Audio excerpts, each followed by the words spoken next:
Bakit? Kasi nga, grabe ka pa mag-judge. Ha? Bakit? Sa tingin mo, kinaganda mo yan? Ha? Huwag mong ginagawang rason ng pagkabakla mo! Dahil kahit kailan, wala akong pakialam kung ano ka ba. Ha? Kapal ng mukha mo. Ang kapal ng mukha mo! Asalin niya kapatid ko? Bakit? Sino ka ba? Ano bang alam mo sa pamilya ko? Ikaw na nagpapakain sa amin? Di ba hindi?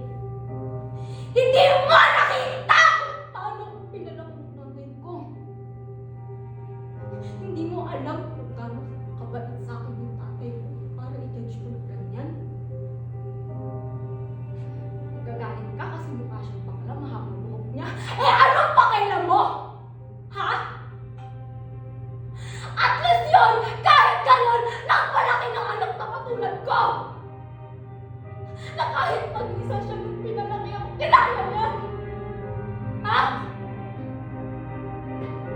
Wala akong karapatan? Ha? Kaya huwag mong pina-question yung buhay ko. Kasi kahit kailan, hindi ko pina-question yung sa'yo. Ha?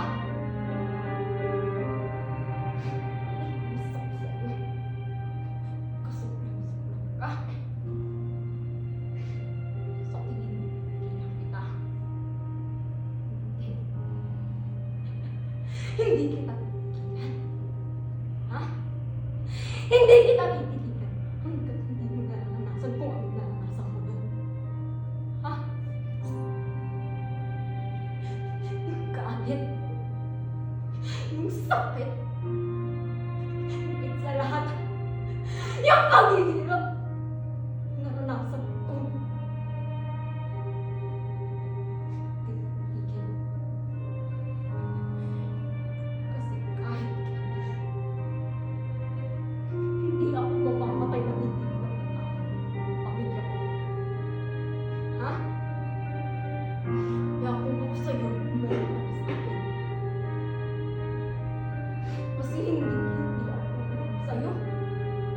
Kasi hindi ako natatakot sa'yo. Ha? Anong pakialam ko kung chairman yung nanay mo? Anong pakialam ko kung mayaman kayo? Kasi wala lahat yung pinagmamalaki mo. Kung yung ugali mo basura, alam mo ba yun? Siyempre, di mo alam yun.